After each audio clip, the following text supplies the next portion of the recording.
So according to Potato Taxi, a limiter when we're mastering should only be working about 2% of the time.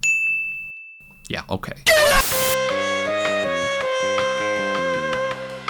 Hey everyone, my name is Joseph Jansini. I am the sole member of my band Breaking the Relapse, and when I'm not posting my music, I like to post about music production, songwriting, gear, everything that has to do with making a great song.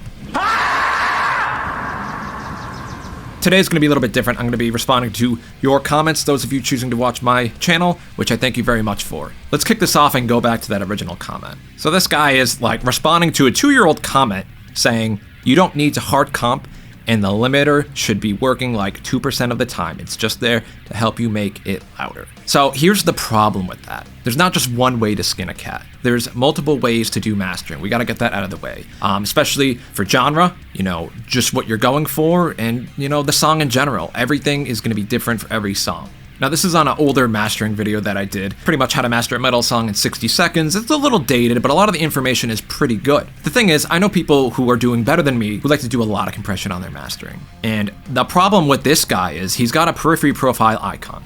And the guy who mastered Periphery 3 and Periphery 4, this is how hard he's hitting a limiter. Now it's not super hard, but it's constantly engaged. So this guy just doesn't seem like he knows what he's talking about. And this stuff annoys me, because it's these comments that kind of ruin and deter music artists and bands from getting a proper master or getting a proper mix done, because we have snobby comments like this that are saying, oh, things need to be super dynamic, when in reality, your average music listener likes loud mixes. You don't have to absolutely slam your mixes with compression and limiting, but saying a metal song, the limiter should only be engaged 2% of the time, no. So the rest of these comments are going to be on my most recent video, 3 reasons why amp sims are better than real amps for recording. In my ears, the only difference in tone between sims and amps, same with every emulation of analog gear in general, is that digital sounds tighter and has less low end/low mids. Hardware sounds more chilled and covers more frequencies. There definitely is some differences between amp sims and real amps. Like I was saying, they're about the same quality. There is going to be differences though. I can kind of see what they're going on about. For me personally, the only real differences that I guess I can kind of hear between real amps and amp sims is the high end kind of sounds a little digital, little artifacting going on. Sometimes a low pass usually can fix that. I'm kind of grasping for straws here. I personally don't hear a giant difference. They very well might be correct in their observation.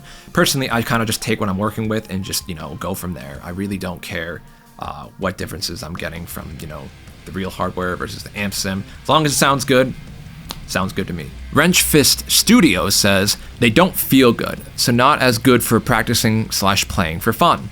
The Fredman IR series pedals do feel good and have an IR loader. After Deoxit, you might consider Fader Loop from the same company. It should put the resistance back. So I never understood the feel thing between amp sims and real amps. Maybe because I'm just used to both, but amp sims feel fine to me. I mean, I do play guitar, but I'm a producer first, so maybe I really don't care about feel as much, but I haven't really noticed a difference between amp sims and real amps when it comes to feel.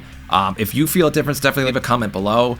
I just totally don't get it. Yeah, and the fader loop, we're talking about potentiometer on my Orange Marker Dark. I took some bad information. I was told Deoxit D5 for potentiometers, stripped away some of the oil, and now the knob is like super loose. There's no resistance. So the fader loop, that will probably do the trick. I will give that a shot whenever I decide to use that, but for the time being, I'm kind of using my amp sims.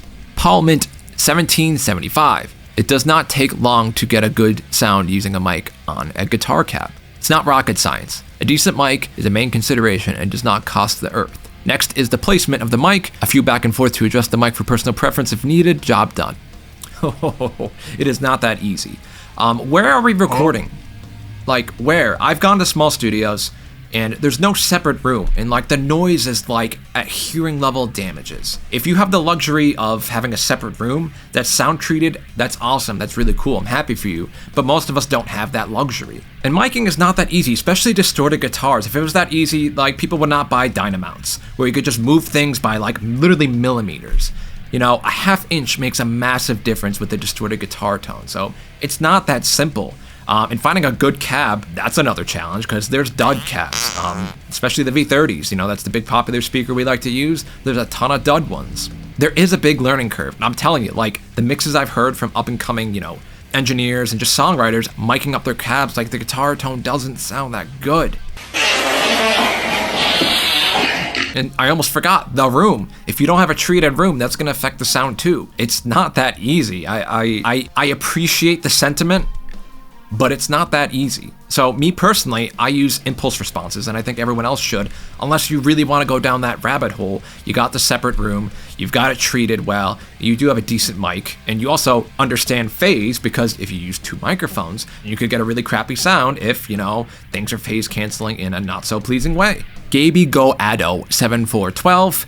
Solid arguments. I think the reason to still buy an amp or pedal would be if there is a specific tone you want that can most directly be achieved by getting the actual piece of gear, and said gear is not available as a plugin. Second reason would be if you're sponsored by the brand. That first statement, 100% on. There's some gear even that I have that there's not a good plugin for, or even a plugin for at all. The Boss Metal Zone, the Wazacraft edition, I don't think there's an actual plugin for that. And the standard Metal Zone, there's some plugins for that. They sounds okay to me. I much prefer the Wazacraft, so that's actually a really, really good argument for still getting real stuff. And that's part of the reason why I still have my amps, you know? Like I said at the end of the video, I can make an entirely different video on why real amps are better than amp sims. If you take a look behind me, all my real gear is still there, so if there really was no point to having real amps, that stuff would be gone.